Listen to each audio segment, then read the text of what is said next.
I'm going to have 3 teaspoons of straw mushroom soy sauce. And straw mushroom soy sauce is very concentrated and not as salty as standard soy sauce. So it's going to give the soup some great color and at the same time not be increasing the salt level too much. And we use 1 sheet of dried nori seaweed.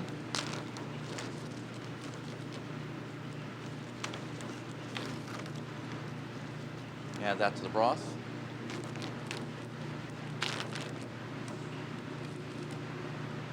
And 1 teaspoon of freshly ground white pepper.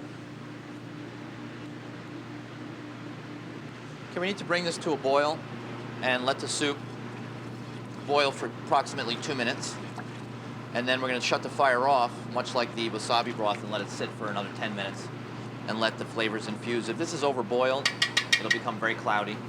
Bonita is a tuna-like fish that the Japanese dehydrate on different flavored wood planks. And this broth tastes like it's made with smoked mushrooms. And it's actually fish-based. So it's very unusual that it has that smoky flavor. You'll smell it when we pass it. It fills the air with that great smoky flavor as they dry the wood on certain boards. This has now come to a boil, and we're going to let that boil for 2 minutes. And then we're going to shut the flame off. And it now needs to sit for 10 minutes, just like that. It's good to give it an occasional stirring. You don't want to really overstir it either, it'll cloud it. Just give it a little movement there. Make sure all the ingredients are getting cooked. Okay, while that's sitting for 10 minutes, we're going to make the garnishes for the soup. The garnishes that we're going to use today are freshly sliced shiitake mushrooms. These are not cooked, they're raw. And enoki mushrooms, once again, just fresh enoki mushrooms. We have some scallions or green onions. And we've gone to the store to get some basil, which will be here in just a minute.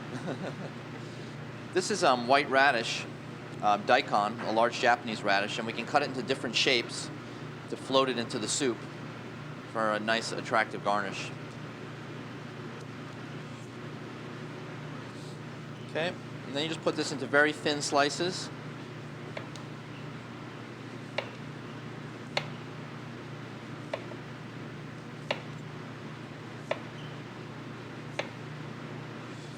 And that's the daikon garnish. The chef ladles out some soup. Into the chinois. You can use a double mesh strainer if you don't have a chinois. If you don't have a double mesh strainer, you can use a single mesh strainer and just do it twice. And you need to be careful on the bottom of the pot here. You want to actually leave the last few ounces because it's going to be quite cloudy. Have the sediment from the seaweed and the bonito.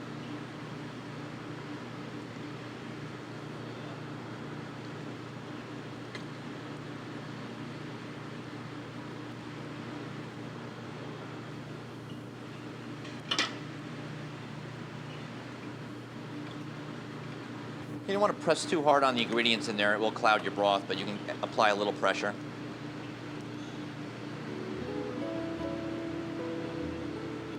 And that is the finished bonito broth. Okay, and for the final part, the serving of the hot pot, you want to ladle the hot broth into a warm bowl. Nice deep bowl is good and improves the presentation of this a lot.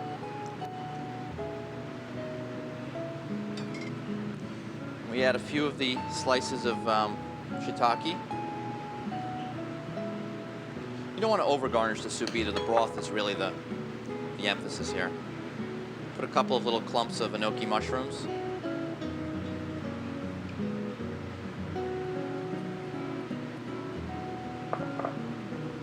Few pieces of the green onions.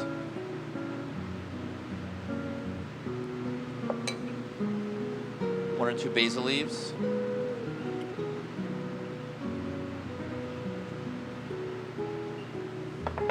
And one or two pieces of your daikon radish.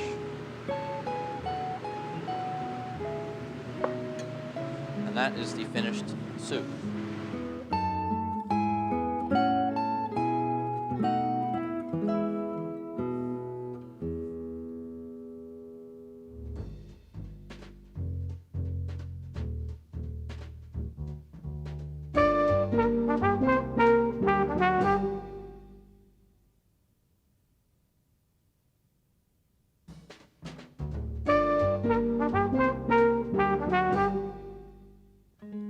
Vini Vidi Vici is a popular Italian restaurant in Atlanta and features the cooking of Jamie Adams. He is a correct choice. He worked his way through school in restaurants, then traveled and cooked in hotels, resorts, and restaurants in Italy.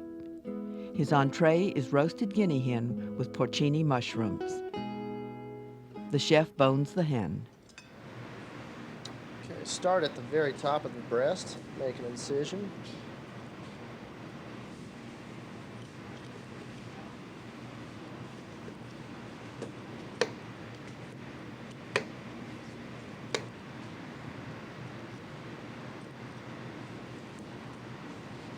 Free the breast away from the carcass.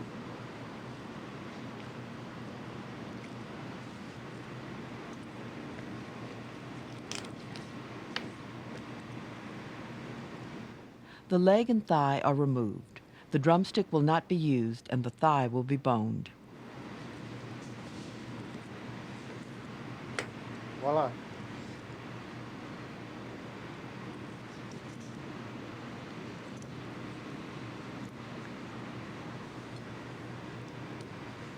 On the thigh and the breast, we're going to cut the wing off, and you need a heavier duty knife to just pop right through it like so. Fresh rosemary, sage, and thyme are chopped. After seasoning the hen, the herbs are sprinkled on.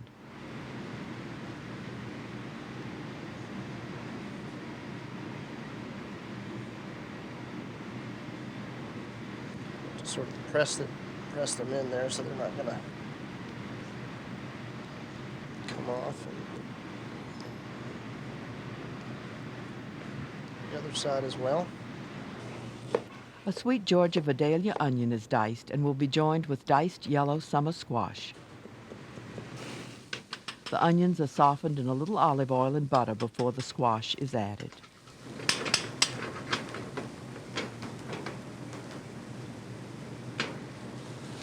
Okay, they're starting to get a little transparent and get lightly golden around the edges.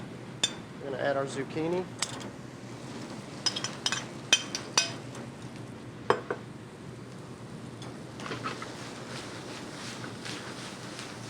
Toss that together.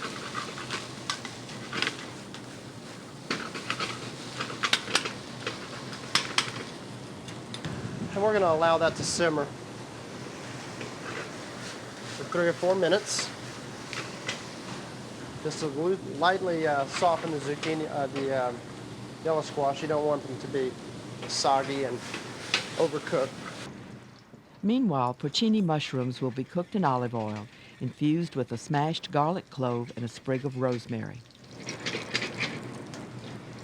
Infusing the oil with the rosemary and the garlic gives it a much more subtle flavor than using chopped up garlic and chopped rosemary, and I prefer it greatly.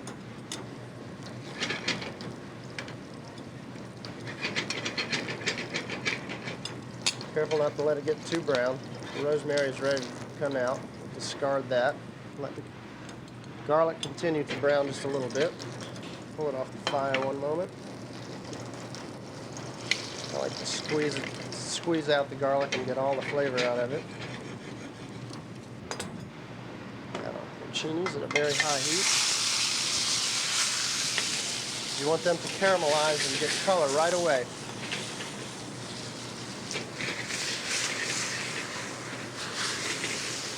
See, the edges are getting nice and brown. You can see that they're nicely browned, and that's what you want to do.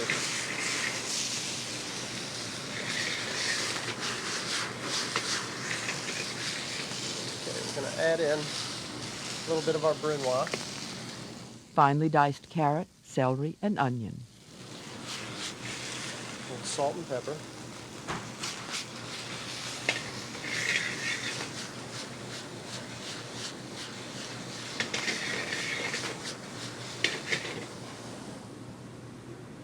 Now we're going to add a little bit of brandy. You have to be careful when you do this.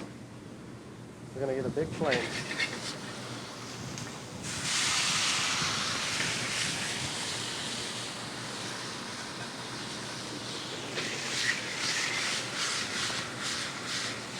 Flambe off the brandy. And now we're going to add our veal stock.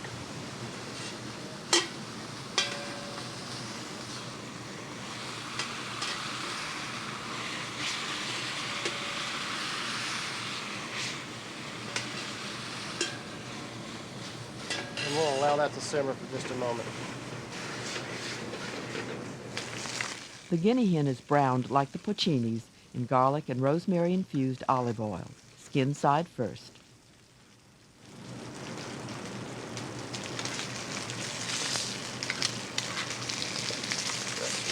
There we go.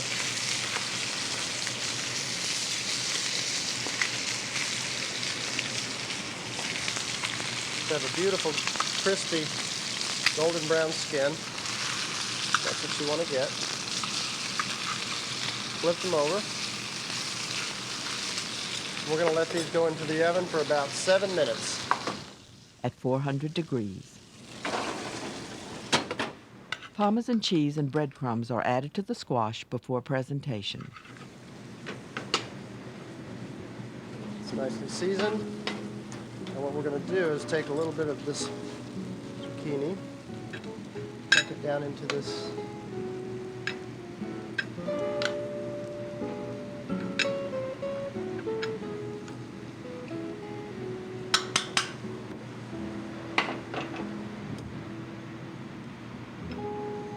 that down into our little form. The breadcrumb and the cheese helps it hold its shape.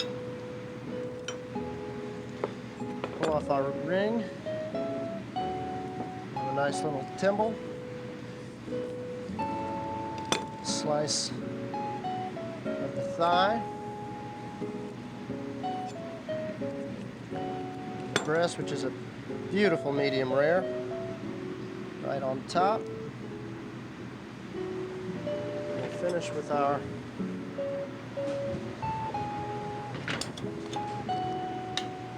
first a little bit of the porcini jus over the hen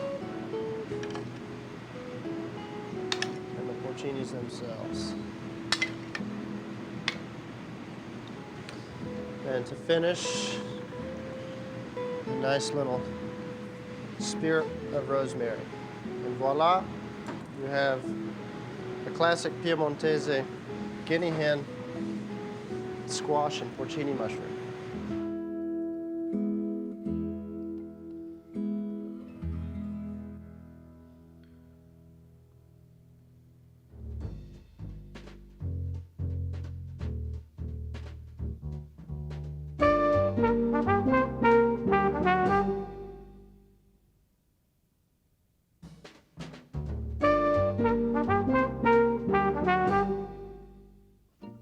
The little Mississippi town of Oxford boasts a dining jewel called the City Grocery.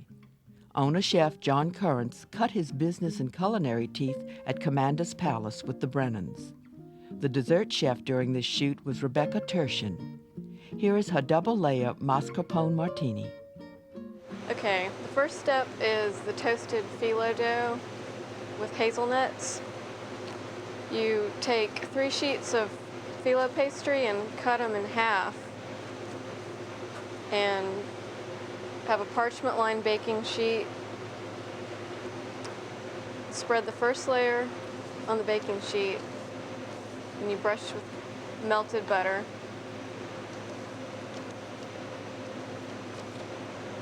And it's okay if it's a little bit torn, because it all baked together. And then sprinkle with the ground hazelnuts and sugar. This will be a garnish for the dish. 5 layers of phyllo dough are used.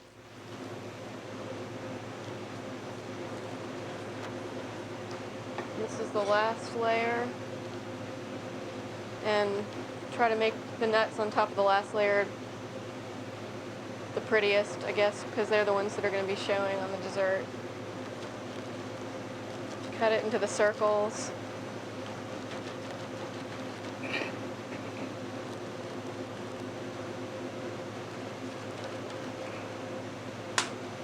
And in rectangles. The circles are to go inside the mousse, and the rectangles are to go on top for garnish.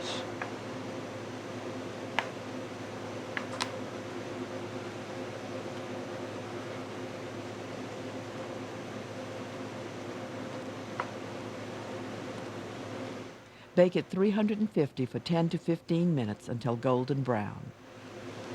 First step to make the mascarpone mousse is you take the egg yolks and a half a cup of sugar and you whisk them together, which we've already done, till smooth.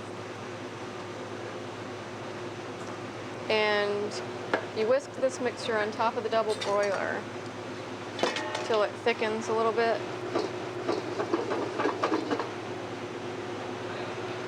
This is just to incorporate the sugar. And this is the mascarpone. It's a cup, 2 cups of mascarpone, and 1 cup of cream cheese at room temperature. If they're not at room temperature, they won't mix together, they'll kind of clump up. Teaspoon of vanilla. Mascarpone is a double, sometimes triple rich Italian cream cheese. And a half a cup of powdered sugar.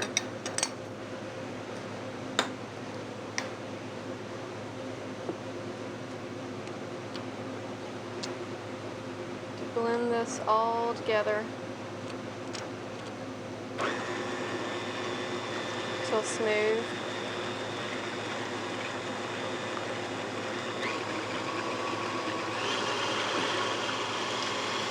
Make sure there are no lumps of powdered sugar in it before you're done. After the cheeses have been thoroughly combined, the cool egg yolk mixture is added.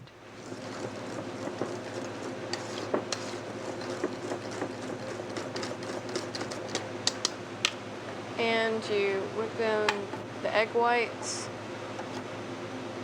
about half at a time. The egg whites were beaten with powdered sugar.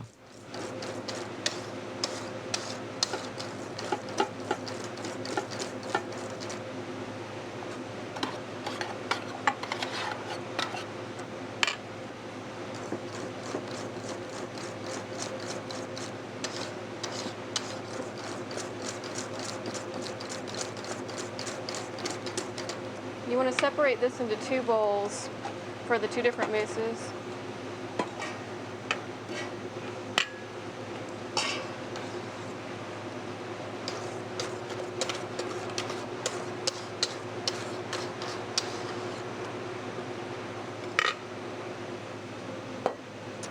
In the first bowl, you mix 2 tablespoons of frangelico.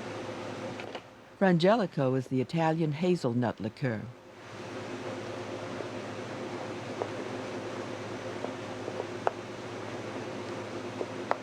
And the second bowl is 1.5 tablespoons of Chambord and 4 tablespoons of melted semi-sweet chocolate. Chambord is a raspberry liqueur.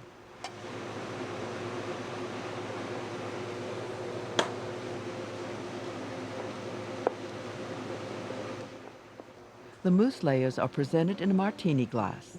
They are separated by a phyllo disc. And press it down so the edges will show the finished design. Add the raspberries on the outside of the glass so you can see those. You want to see all 3 layers when the dessert's done. And then you top it with the chocolate almost to the rim of the glass.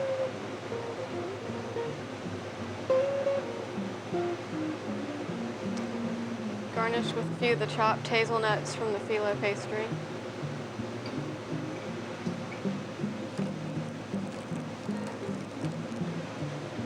And then place 1 of the triangles on top.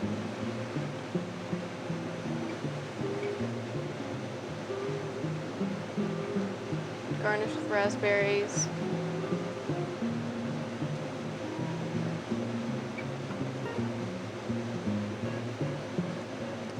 There you have it.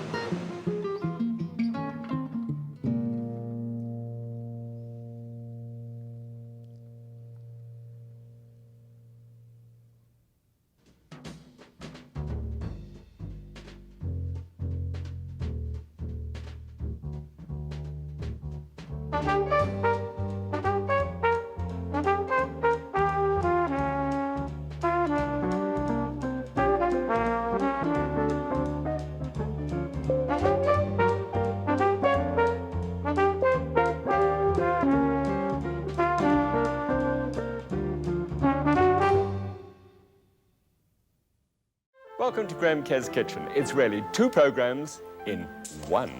This is a series that appeals to your creative side. Food that is sumptuous stuff. How can that be? This is a program about people who want to eat healthy and reduce calories. Actually, it's about food with an aromatic quality that fills the nose. Oh, sure, but it's also about keeping my arteries clean by reducing fat.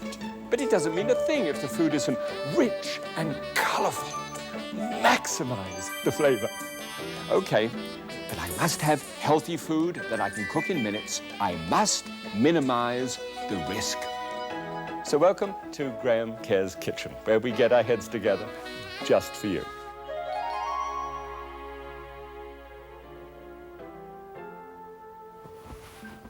Well, I'm thrilled to have you back again. I'll tell you the reason why, because this season, what I'm going to do is techniques, yes, sure, they're going to be tucked into the food as we go along. But the real thing is a basic method of cooking. And I'm going to deal with pan frying and sauteing and steaming. And steaming is today.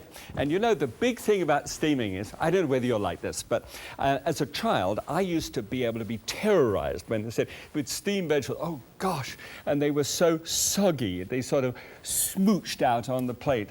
And it was, you know, eat up your vegetables.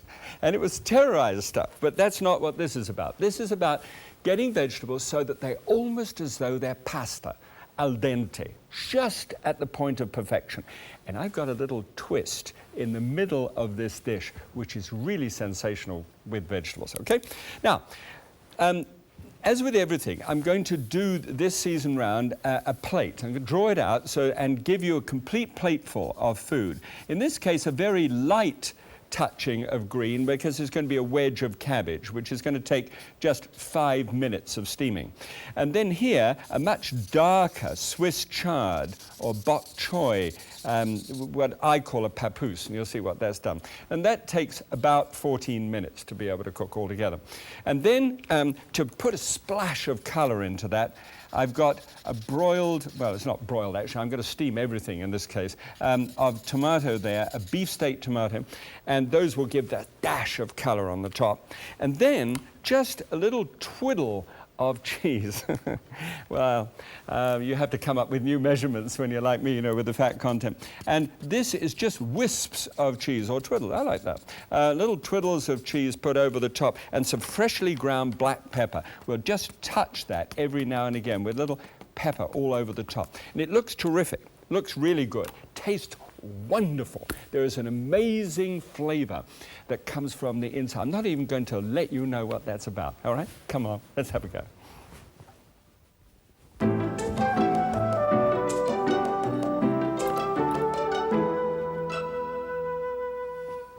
Okay, now when you're steaming, you might have seen those marvelous bamboo efforts which they stack and stack and stack up like this. Well, they can harbor all kinds of stuff, and you don't use them very often. They can actually come alive. I've actually put one together which is stainless steel, and this is, I call this a stack and steam, so this will show you how this works. But you can find these all over the place nowadays. It's becoming the method of cooking. All right. Now, water on the go, just come to the boil, but let me show you the basic ingredients that go into it.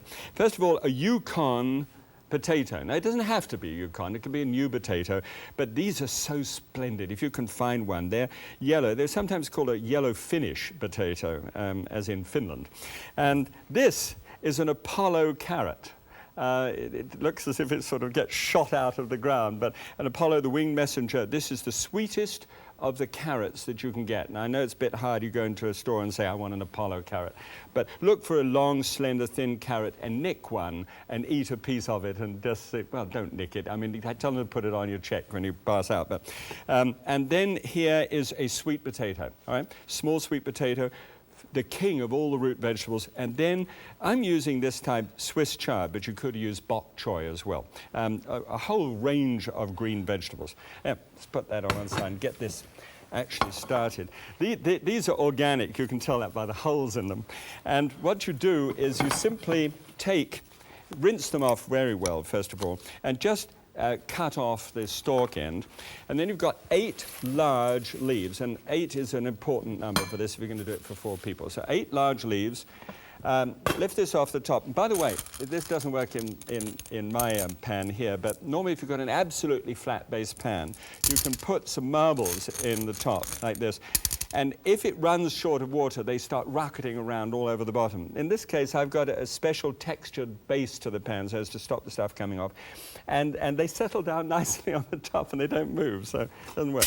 But okay, put on the first base here and just pop those in. They don't have to be seasoned at all.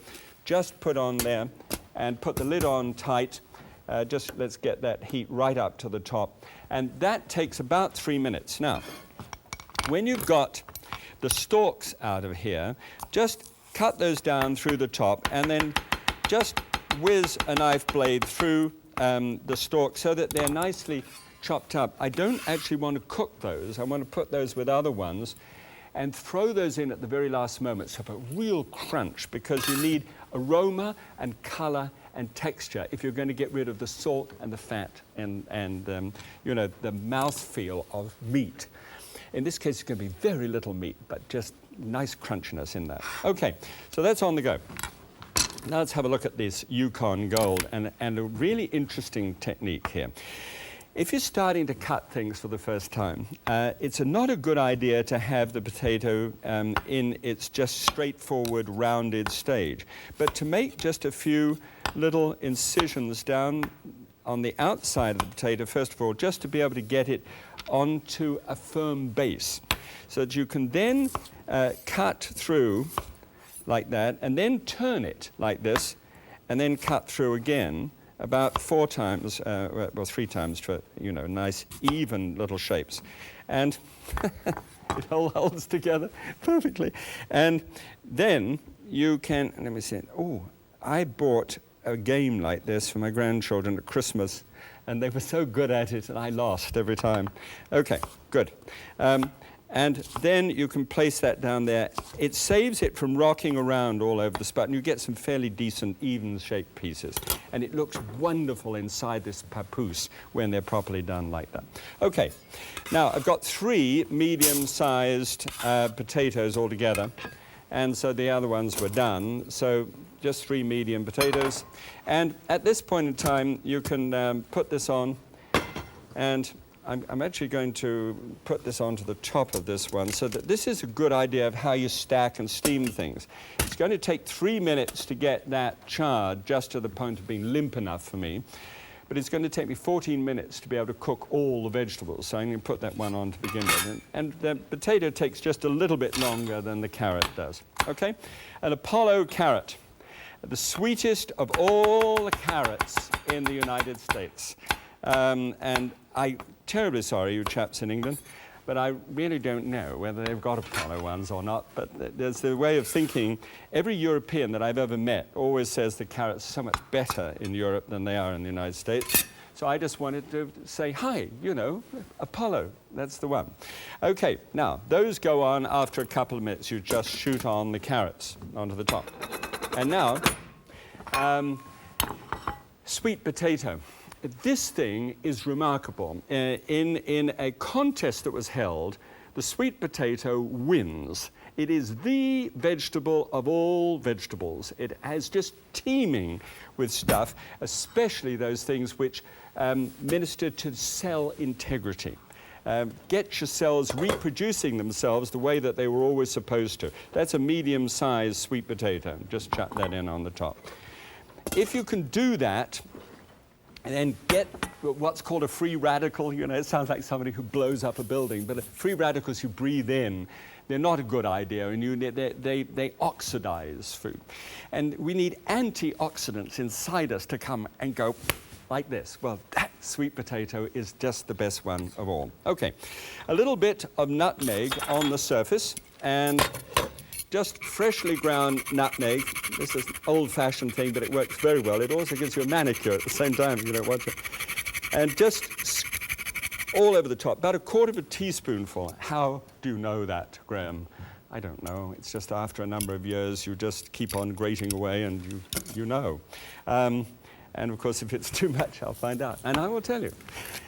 Little freshly ground black pepper. Always, it's not a fetish with me, you know. If you're going to make beautiful food, it has to be well seasoned. And freshly ground pepper is so wonderful. It's got an aroma all of its own. And sea salt, just ground up at the last moment and put in. About 1/8 of a teaspoonful goes on top. Okay, so now that we can put on the top surface. So now everything is steaming. It's all coming up inside. And we're getting very close to the 3-minute mark. As a matter of fact, I think it's just about there. So let me take that off, this one out, this one on, and this is good aerobic exercise at the same time. Good. All right, now, after, I just wanted this to literally wilt a little. I'm going to lay it on the plate there because the stalks I want to be able to bend in order to be able to make the sort of wrapping around the rest of these vegetables. All right. Now, bring this back and you come to the other. Remember the wedge of cabbage and the tomato on it? This is about as simple as you can actually get. And it's a great vegetable anyway. You know, even if you were going to do something with a bit more meat in it and didn't want to go to the degree that I'm going in terms of the vegetarian sort of look towards this dish. Look at this one. Just a touch of salt on the top. And see how the cabbage is cut in wedges here with a thick center part of the cabbage removed? That salt is just going to drizzle down in between those veins there. A little bit of pepper over the top too. No nutmeg in this particular case. Nutmeg over the root vegetables really goes well. Then, take a tomato here, a beefsteak tomato, and beefsteak, large, rich, red one, ripened on the vine if possible. And this one, it looks as if it's too nice to be organic, but you know, they all sort of, it's warts and all with the organic stuff. And here we've got, just take a knife blade and just cut into it like so, and take a sprinkling of fresh dill and just lay that on the top, and once more, a little bit of pepper over there, and just a touch of salt. Just a touch. Oh, lovely. And then squeeze it and press it so that the fresh herb and the seasoning go down into the center, just a little bit. Place that in the middle.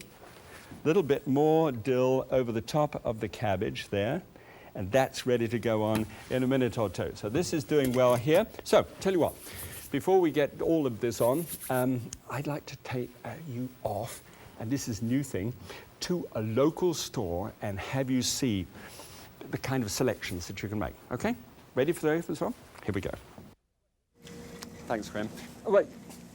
Just to catch us up on this one, you know what we're doing here, so that when you're shopping and you pass by and you're sort of plodding along with your basket, you see it and you know what you're going to get, and you never give a second thought to some of this stuff here. I want to show you because there's a love affair that can be between you and this food.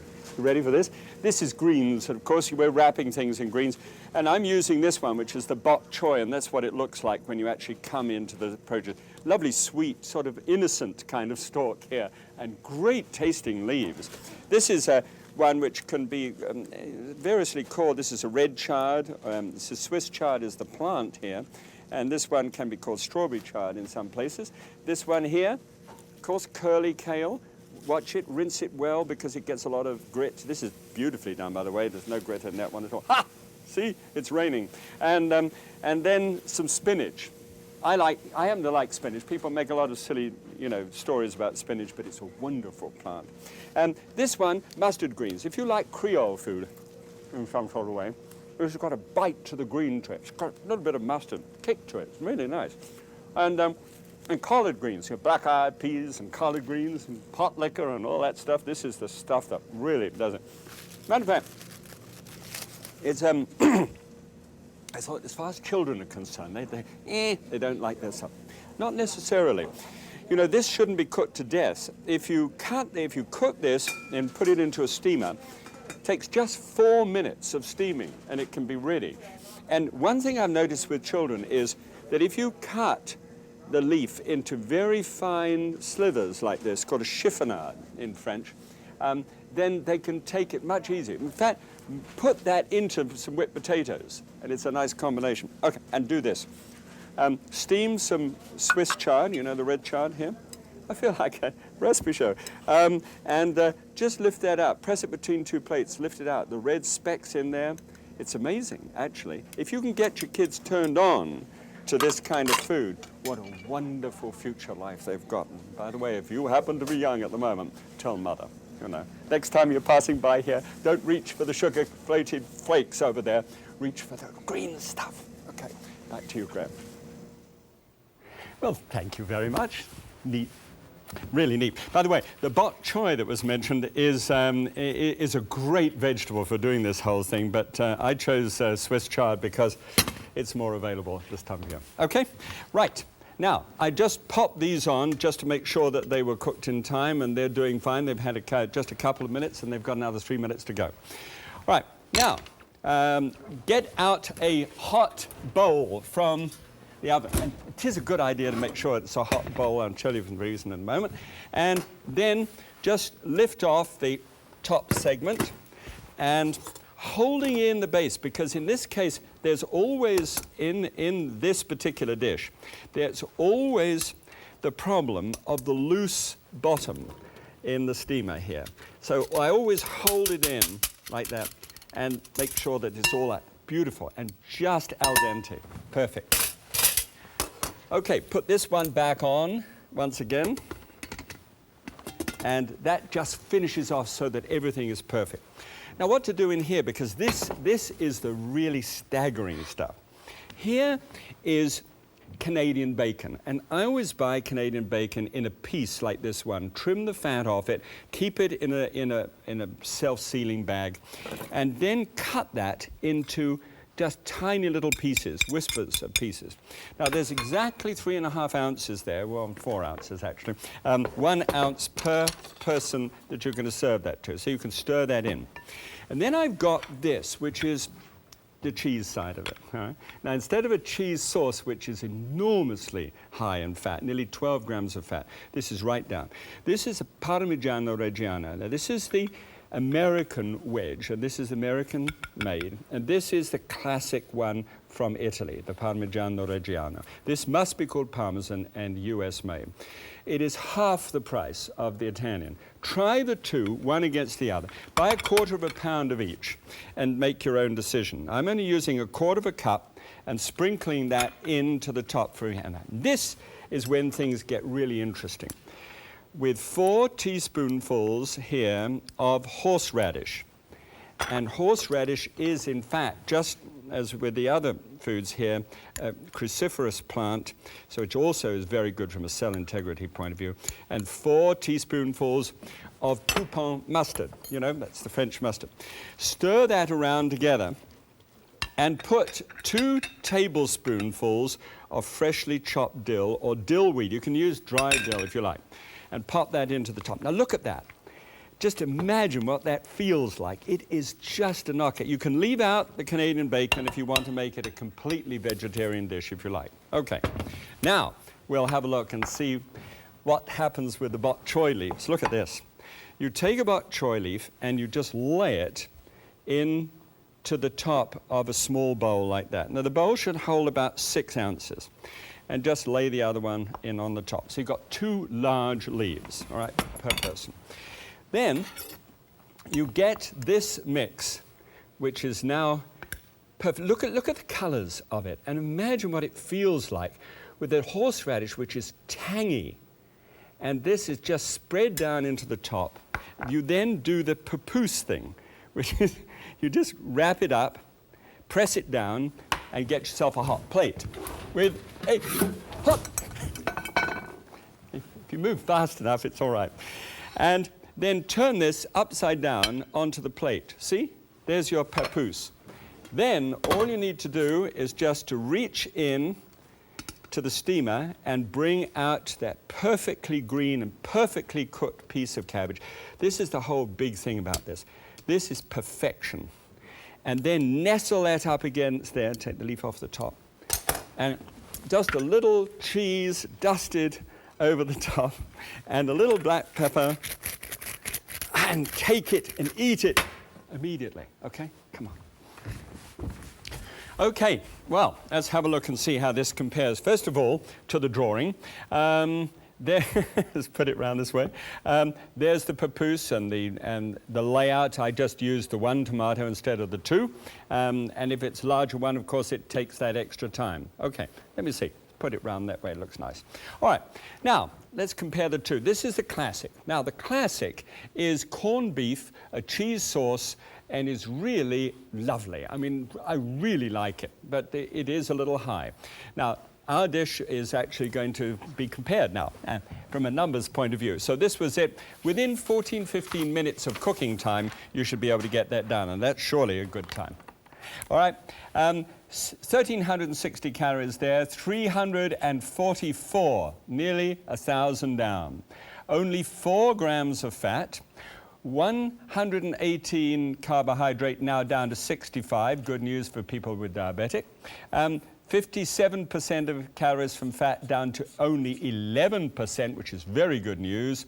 360 down to 16 in cholesterol, and 687 down on sodium, which was just enormous, largely because of the corned beef, of course. All right, quick little notch into here. And when you cut through it, you dig into the center and you find this wonderful papoose of vegetable. Oh, don't forget the little Swiss chard bits there, by the way. I left them out, so don't you forget them.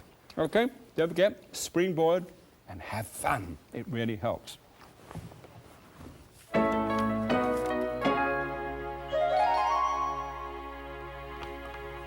Boy, I'll tell you what, you get a real mouthful of flavor with that poupon mustard and with the horseradish combined together, just slipping over the top with a little hint of dill in there.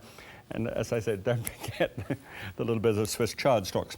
Okay, now, you might have noticed recently that the government has been producing, and people all over the world, by the way, have been producing this one, food pyramids, as an idea of trying to teach us something about how to get our food in 4 different kinds of groups. And it's a jolly good idea, especially putting fats and oils, you know, at the top there, and we want to cut that down. But I had an idea the other day. You know, I'm not a farm, and you may not be a farm. You may be a farmer, and I'd like to be a farmer, but I'm not a farm. I'm not a raw material that has to be shunted around in somewhere. I'm a consumer, and I have attitudes as far as my food is concerned. And I got to thinking, maybe I have 4 attitudes. And I just wanted to share this with you, and I'll share some of the other attitudes with the other programs. But this time, for variety's sake, I think that one of the things that you really like about food is variety. And it's not variety like we're going to have fish today, or we're going to have pork, or we're going to have veal, beef, or whatever. We always get fixated by the main meat dish. I don't know where you are, but I know. So I thought what would be interesting is if I got my variety by looking at fruits and vegetables instead of just meat. So from a variety point of view, I've developed this thing which I call the plate. And we have variety, comfort, creativity, and satisfaction. Those are the 4 things that I like about food. But for variety, first of all. And everybody's saying nowadays between 5 and 9 half-cup measures, okay, of fruits and vegetables per day. Okay, well, let's see what that means. This is an actual half-cup measurement. So you can see roughly what's involved in that. Now, I had 2 half-cup measure, a full cup of tomato there. I had 2 of cabbage, and so that's then 4.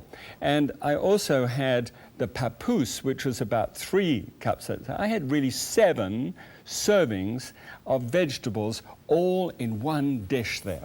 And if you wanted to be able to take out the little bit of meat there, was just 1 ounce per head, you'd be left with a real meal. I mean, there's 12 ounces of vegetables for you, just in that one real dish. And it's so colorful and aromatic and attractive that you can get lots of variety. You know what you get in there at the same time? You get vitamin E, vitamin A, selenium, and beta-carotene. These things really fight for your individual cells in your body and those people that you love. Go on, do yourself a favor. Have a go at it, okay? Well, I'll tell you what, next time we'll take another one of these basic methods and put aroma and colour and texture around it and a lot of creativity, hopefully, so as to get you started on the way. And if you enjoy this kind of food, have fun. Enjoy it with your friends. God bless.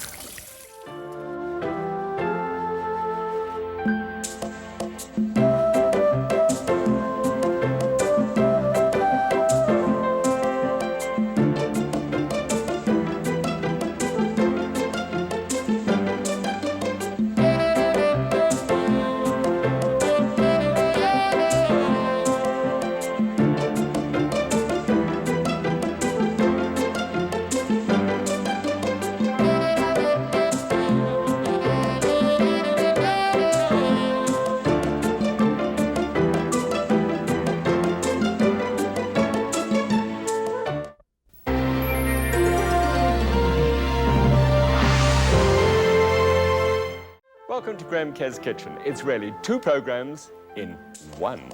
This is a series that appeals to your creative side. Food that is sumptuous stuff. How could that be? This is a program about people who want to eat healthy and reduce calories. Actually, it's about food with an aromatic quality that fills the nose. Oh, sure. But it's also about keeping my arteries clean by reducing fat. But it doesn't mean a thing if the food isn't rich and colorful. Maximize the flavor. Okay, but I must have healthy food that I can cook in minutes. I must minimize the risk. So welcome to Graham Kerr's Kitchen, where we get our heads together just for you.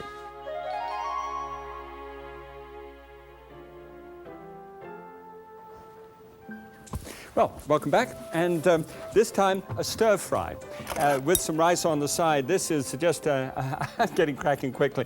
This is just a cup of brown rice in there. Oh, and by the way, whenever you're actually sorting out a pressure cooker, the only thing to have to worry about is you should be able to actually look through it and, hello, you can actually see the person on the other side of it. Nice and clean safety valve. Well, it's not the safety valve, but it's the pressure release valve. Okay, so that's on. That on the top, bring up the heat just a little bit. I want that to cook for just over 12 minutes. I wanted to get that on the go. Okay, stir fry. Now, here's a stir fry which is really fascinating. It's actually a combination of East and West. From an Eastern point of view, we've got the technique, which of course was born out of the fact that people didn't have enough firewood, and so they cut the food up into small pieces and then actually got cracking in a very short space of time and cooked it. Well, in this case, I've married it to the marinade concept of a Western marinade, of a sort of foresty marinade, and developed the whole concept as if it was for the fall, you know, so that you've got muted colors, little fawns and browns spread over there, and then garnished with shreds of green, just little touches of green through it. I thought it looked terrific. When I sketched it out, first of all, I thought, my gosh, that's going to taste good. You just felt it in your mouth, and it does. So, if you want to have a go, all right? This takes sauteed pork tenderloin, a little marinade, a little brown rice, melts it all together in just moments, really. Come on.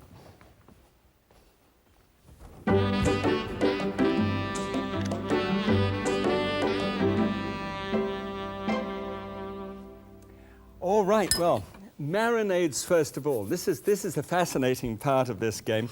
The marinade I'm going to use is a very simple idea. It's just, you know, buy yourself real garlic. Don't go in for the garlic chips or this stuff which comes out of a tube and pretends to be garlic. Sorry about that if you make it. I'm really sorry about that. But I would like you to be able to get to your food fast before someone gets there first.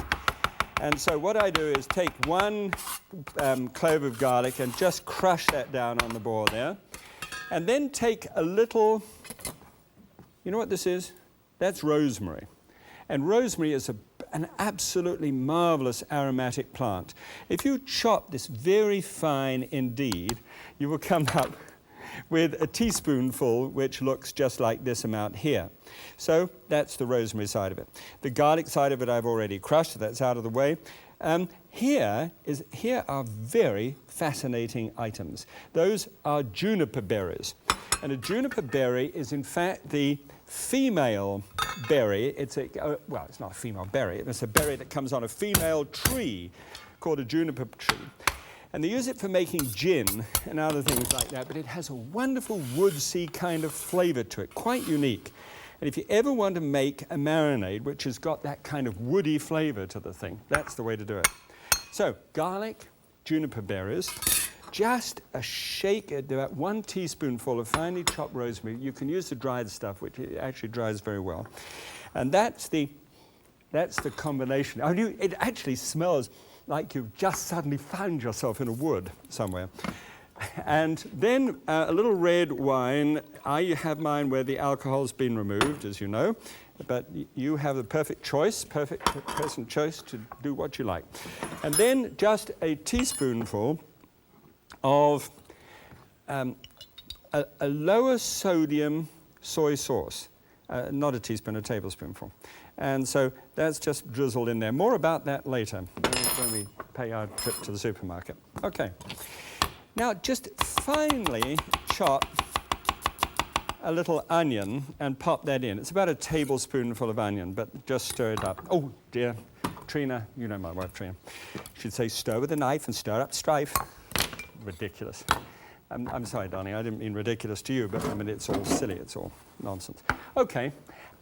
These are delicious, by the way, then they're simmered just gently a little later on. This is ready then for the marinade. Now, let's have a look at the marinade meat itself. If you try this technique when you're going to do it, you get a lot more slices per the pound. What I do is put the tenderloin, strip it out, take all of the excess fat off it. This is a pork tenderloin. And then using a very sharp cleaver knife, this is Martin Yan's new cleaver, and it's absolutely magnificent. This is the one that he completely carves up a chicken in about 30 seconds or something. It's just an amazing tour de force. But here you can get several slices to the ounce. So what I've got is 2 ounces per person, all right? Just 2 ounces per person. So we just put those in there. This should be fizzling by now. Just beginning to. Yeah, see, when it's doing that, then you can turn it down just a little bit, and then at that point in time, it takes 12 minutes. That's the rice. Okay, so slice it, very thin slices. The thinner that you can get them, the better, because it actually does a better job of the marinade and cooks very quickly. It's almost done when it hits the pan. All right, so now you just simply take the marinade mixture here and you pour that onto the top. Now here you could leave it, put a sheet of wax paper over the top of it, and you could leave it there now for 2 to 4 hours. And you're going to say to me, Graham, that is too long by far, and I really understand that, so I've got something really unique to show you. If you're going to do it 2 to 4 hours, it will work, by the way, no problem. But here's an interesting new device. It was invented by a man who was manufacturing golf balls, and they were getting little air bubbles in the golf balls, and he recognized that the only way to get the bubbles out perfectly was to take the golf ball into space, which of course is a little expensive. So what he decided to do was to reproduce space inside a vacuum here, and so he got this dome and he put the golf balls underneath it and switched this thing on, and gradually, that's good, there was a vacuum created and it pumped almost all the air out of it, and it drew the bubbles out of the golf balls. Then he was doing breast of chicken one night and in a marinade, and thought, I wonder whether that would work, and did it in this machine, and it worked very well. So now there's this machine going through a 3-minute cycle to draw the air out of that, producing space, which draws all the air out of the meat, and the meat sort of expands because of that, and then recycles after 3 minutes and puts it back in, and suddenly all the marinade goes like this inside the meat pieces. So it marinates it in only 4 minutes, so which is really neat. So when it's going hissing like that, just turn it down until it's just barely hissing. Good. Okay, well, whilst that's sort of chuntering on and making that noise, why don't we visit our favorite person in the local market? Over to you. Thanks, Graham. Okay, well, now, if any of you or people that you love, actually, in your family are hypertensive, high blood pressure and everything else, and you have to watch sodium content, this is something to look for. When you're actually shopping in the Asian department, you're making a stir fry, and you want to pop some stuff into it which makes it feel all exotic, and soy sauces, etc. Do watch the sodium content. The actual sodium content, the new nutrition facts label, which is going to go on all products, is not going to go on little things like this. It actually must be 12 square inches of available space to get all this information. But here's the information on sodium. Should be less than 2,400 milligrams per day. Less than. Certainly less than that for somebody who's hypertensive, and that needs to be your physician, nutritionist who tells you that. But here's something I just wanted you to see. This is 2,400 milligrams of sodium. You might not have known how much that was. It's half a teaspoonful. This is the amount of sodium I add to the average 4-portion dish that I cook for you in Minimax. 1/8 of a teaspoonful, so you can see that I'm sort of within that range well. This is the amount that most of the manufacturers of soy sauces will tell you is in a serving, which is half a teaspoonful. Something's up there somewhere. How much do I think that's involved in that? Well, I'll tell you, by watching, I find that most people have a tendency to use a full tablespoonful per serving when they're having Chinese food, either in the recipe and sloshed on afterwards, but you know, that's about it. And that is really getting up to somewhere like 20% of the total amount of sodium in one day if you're healthy. And that's probably a bit too much. So when you're in this department, watch this. But hey, look, the best news about this kind of dish, you know, the stir-fry bit, is what can take place 4 aisles over at the salad bar. Come with me. On the way over from the other aisle, you can stop by and get one of these freezer bag things if you like, or if you can bring in your own tubs or whatever if you're trying to cut down on lots of plastics everywhere. And what you do is you come over to the salad bar. Now, just as a matter of interest, here I've got water chestnuts, here carrots, sliced mushrooms, peppers. How about this? Snap peas. These are wonderful sugar peas. They're just great. And onions and bean sprouts. So what you do is you just simply fill up, everybody else is filling up their salad container, and you're filling up and making a terrible mess of the presentation here. And I use about, for 4 people, I use about half a quart-sized bag there. So I've got here bean sprouts, onions, peppers, watercress, and that's terrific. Gather them all together and you weigh them up. Now, what's really interesting is that 4 of these little bags weighs 1 ounce, but they usually will take that off the cost for you. And so you're off home, and you can, the reason why putting them in the separate bags is you put a little oil in and you cook the ones that take the longest period of time. Well, anyway, Graham, you show them how to do it. It's a good idea. Thank you once again. You know, that's a jolly good idea. And when you think about it, supermarkets never take tired old vegetables and chuck them on their salad bar. It's the best, a pick of the crop that they choose too. And you've got it fresh and just straight home and on with it motley. Okay, so this is doing well here. Now, at the end of that period of time, it switches itself off, and then you just, because the vacuum's gone, you can just release that. And here in the bottom, you'll see a certain amount of liquid which has still not been absorbed into it. But half of that liquid has now been taken up in the rest of that meat there. So that meat is now heavy in that marinade, whereas it would have taken about 4 hours to have something like the same effect, which I think is a pretty neat idea. Can you imagine doing vegetables and fish and other things like that? Really good. Now, it's too big to go wasting a lot of money on unless you're going to use it. So, you know, just think about it before you actually make a purchase. All right, I'm going to put this pan on because I want to heat this up quite a bit. And look at the basic ingredients which are going to go into the vegetable dish or vegetable part of this. There's a couple of cloves of garlic again. And you know the really neat thing about this whole business of adding garlic is that this garlic with ginger on it as well. So you've got those pieces there. And then you've got this ginger. Now, here's a ginger root, which you can find quite often in produce departments, okay? Nice, thin, papery, silvery, or brownish sort of skin. And what you do is you cut off tiny little quarter-shaped pieces. Now, if you cut off 5 of those and finely chop that, it'll look like this little bunch here. These are also out of one spring,